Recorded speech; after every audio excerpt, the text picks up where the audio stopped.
Добры дзень, гэта Свабода Прэміум, тут Ганна Соус і мая суразмоўніца, дачка былога міністра ўнутраных справаў Беларусі Юрыя Захаранкі, Алена Захаранка. І з ёй мы абмяркуем мірныя пратэсты ў Беларусі і тое, як яны могуць паўплываць на справы зніклых. Добры дзень, Алена. Здравствуйте. Скажите, вот з якім пачуццём ваша сям'я ў Нямецчыне цяпер сочыць за тым, што адбываецца ў Беларусі апошнія месяцы? Большим чувством тревоги и гордости за свою державу. Надеюсь все-таки на восторжествление справедливости, на то, что преступник предстанет перед законом, и надеемся на какие-то результаты. Они смогли уничтожить лидеров оппозиции в 90-м году, но саму идею разрушить им не удалось.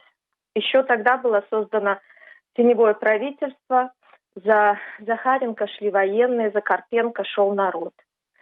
Когда мой отец еще все года участвовал в митингах, находясь уже не в должности, они тоже были масштабные.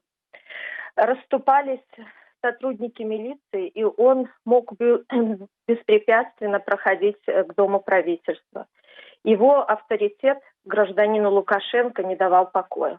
Алена, а як вы, я ведаю, што вы вучыліся ў акадэміі Міністэрства ўнутраных справаў, вы працавалі ў службе працы з непаўнагадовымі ў сістэме Міністэрства ўнутраных справаў, і вы дачка былога міністра ўнутраных справаў. Як вы цяпер ацэньваеце дзейнасць людзей у чорным, людзей у аліўкавым, у балаклавах на вуліцах беларускіх гарадоў, якія збіваюць людзей, якія, нават цяжка зразумець, што гэта людзі, якія працуюць у сістэме Міністэрства ўнутраных справаў? Это бандитизм, настоящая хунта. Сотрудник милиции обязан представиться, сообщить о правонарушении, затем уже предотвратить действия правонарушителя. Они не понимают, что будет отвечать за свое бесчеловечное отношение к людям. Все это формировалось на протяжении всего времени, находящегося у власти гражданина Лукашенко. После отставки моего отца личный состав проходил обучение еще тогда в гаражах. Им показывали, как наиболее целесообразно бить митингующих дубинками, не оставляя за собой следов. Сотрудники получали премиальные за разгон демонстрантов. То есть это не событие последних лет. Формирование мощного карательного аппарата проходило десятилетиями. Бог им судья. Я вспоминаю, как в детстве когда-то мы сидели с папой в машине, и он строго спросил, какие прочитала в последнее время книги и кто твой герой. Я ему рассказала про литературу, затем повернулась к нему и сказала, а герой мой — это ты. Он тогда улыбнулся. Так вот, такие теплые воспоминания у детей остаются навсегда. Как современные каратели будут рассказывать о своем героизме своим детям. Какой след они оставят за собой в истории своей страны. Я хотела некалькі удакладненняў зрабіць. Вы сказали, што ў гаражах гэта адбывалася, вучылі, як збіваць. Маглі б вы больш падрабязна, што вы пра гэта ведаеце? Бо я такую упершыню чую. Я знаю, что весь личный состав мужчины должны были изучать технику избивания митингующих, чтобы не оставлять следы. Это было еще в 90-х годах. То есть это не произошло, как я говорю, уже сейчас. Это происходило десятилетиями. Люди, то есть солдаты зомбированные, они беспрекословно выполняют сейчас любой приказ. Алена, а якія нормы, якія законы і правілы дзейнасці Міністэрства ўнутраных справаў, якія дзейнічалі, працавалі ў часы, калі бацька быў міністрам, калі вы працавалі, парушаюцца цяпер у Беларусі? Абсолютно все. Прав и законов в этой стране нет. Беларусь превратилась в заповедник бесправия. Отсутствие конституции, личный парламент, карманные судьи и прислужливые подданные. Есть право белорусского народа быть хозяином своей страны. В Беларуси хозяин только захвативший власть гражданин Лукашенко, имеющий царские полномочия. Як вы мяркуеце, калі б ваш бацька быў жывы, як бы ён адрэагаваў на гвалт у Беларусі цяпер? Он вообще на протяжении своей жизни никогда не мог равнодушно относиться к несправедливости. Был лидером всегда. 5 лет служил на подводной лодкой, и там его выбирали командиром, писали в газетах. Позиция лидерства, стремление внести вклад в развитие общества присутствовали у него всегда. Поэтому он не смог мутировать и стать коленопреклоненным существующей власти. Это было в его характере. Хотел всегда служить закону, а не отдельным личностям. Если бы он находился, такого бы отношения к людям не произошло. Я расскажу пример, вы можете вырезать, но я его просто вспомнила. Вот был такой пример с его биографией, когда нетрезвый человек упал на рельсы и приближалась электричка. Все люди отошли в сторону и с ужасом смотрели на происходящее. Он прыгает на рельсы и перед приближающимся уже поездом вытаскивает этого человека на платформу. Вот это такой склад характера. А кто, если не он? Вы казалі, бацька пытаўся вас, хто ваш герой, вы адказалі, што ён, а ці ён калі-небудзь вам казаў, хто ягоны герой у літаратуры, ў жыцці? И я думаю, что это его преподаватели. Конкретные имена он не называл, но он же учился в Академии милиции в Москве, и многие преподаватели вызывали у него особую гордость. Но конкретно я фамилии не знаю, но я знаю, что изучение права и учение в Москве ему очень много придали сил для борьбы в своей жизни и создания или участия в правом государстве будущего своей страны. Цяпер адбываюцца звальнення з міліцыі, са следчага камітэту, з пракуратуры. Курсанты акадэміі Міністэрства ўнутраных справаў звальняюцца на знак пратэсту, што адбываецца ў краіне, але яны пакуль не сталі масавымі. Як вы мяркуеце, чаму? Чым звязаныя гэтыя людзі? К этому вопросу необходимо подходить индивидуально.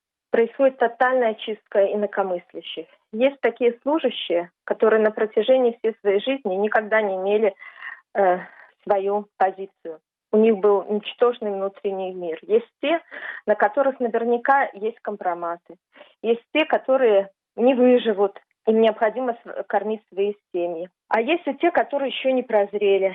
Но очень многие, еще больше 20 лет назад, образованные юристы, понимающие ситуацию, обсуждающие бесправное государство, но не высказывающие свою позицию открыто, выжидающие подходящего момента для реализации своих целей. А ёсць яшчэ эта кантрактная сістэма, калі людзі мусяць шмат чаго выплаціць дзяржаве, магчыма, гэта стрымлівае? Конечно, там очень много различных причин, почему люди не могут открыто высказать свое мнение. Ну и, конечно, страх перед тюрьмой, ведь они подвергаются страшным пыткам. И в тюрьме в таких условиях невыносимых, возможно, не смогли бы они вообще, они не знают, выживут ли они. Но благородные люди среди сотрудников милиции есть. Ну, это я могу сказать, потому что я общалась и 20 лет назад с коллегами, и есть принципиальные люди. Но выжидают, они не могут открыто вести борьбу.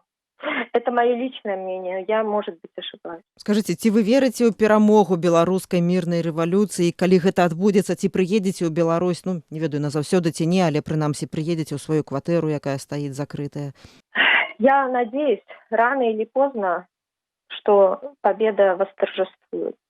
Я поражена вообще тем, что некоторые белорусы садятся за стол переговоров.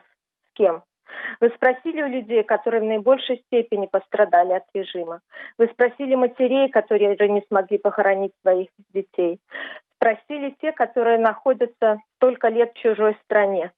Вы спросили у демонстрантов, которые потеряли своих близких. Не имеете права предавать нас и идти на сделку. Держитесь, добрый, светлый белорусский народ. Беларусь заслужила быть гордой и независимой. Ага, і я хацела вот яшчэ, Алена, запытацца, ці ёсць у вас адчуванне, што вот уже неўзабаве можа распачацца гэты рэальны рух у справе зніклых, і арганізатары, і выканаўцы паўстануць перад законам, і што гэта адбудзецца, ну, цягам бліжэйшага году, напрыклад? Это никогда не отбудется, пока существующая власть находится во главе Беларуси.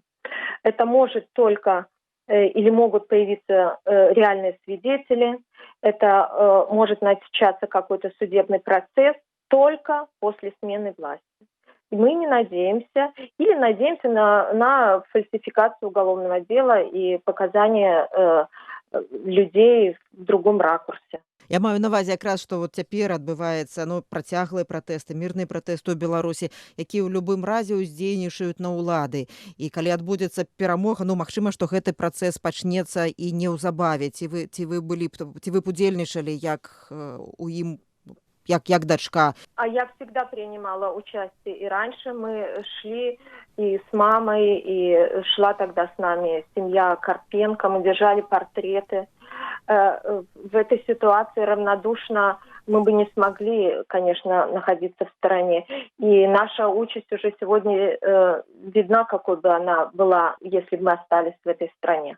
Конечно, равнодушие в нашей ситуации было бы просто аморально. І апошняе пытанне, што б вы сказалі людзям, якія, ну, момант, калі мы з вами размаўляем, якраз адбываецца ў Менску марш, і ідуць затрыманні, ідуць жорсткія затрыманні. Што б вы сказалі людзям, якія, ведаючы пра ўсё гэта, выходзяць на вуліцу?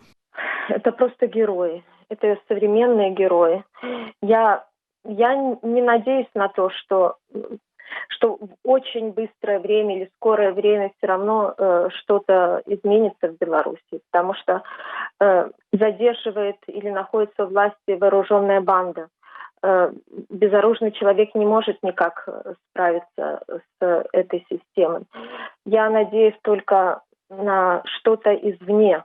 Внутри страны, если никто, ни международное общество, ни какие-то другие страны не внесут какую-то свою лепту в то, что Беларусь когда-нибудь станет правовой, мы одни ничего не добьемся. Но все равно силы, здоровья, веры и самое главное спасибо за то, что вы продолжаете идею людей, погибших в мирное время за освобождение своей страны. Дзякуй вялікі. Гэта была дачка былога міністра ўнутраных справаў Беларусі Юрыя Захаранкі, Алена Захаранка, і з ёй мы абмяркоўвалі мірныя пратэсты ў Беларусі і тое, як яны могуць паўплываць на справы зніклых. Дзякуй вялікі, Алена.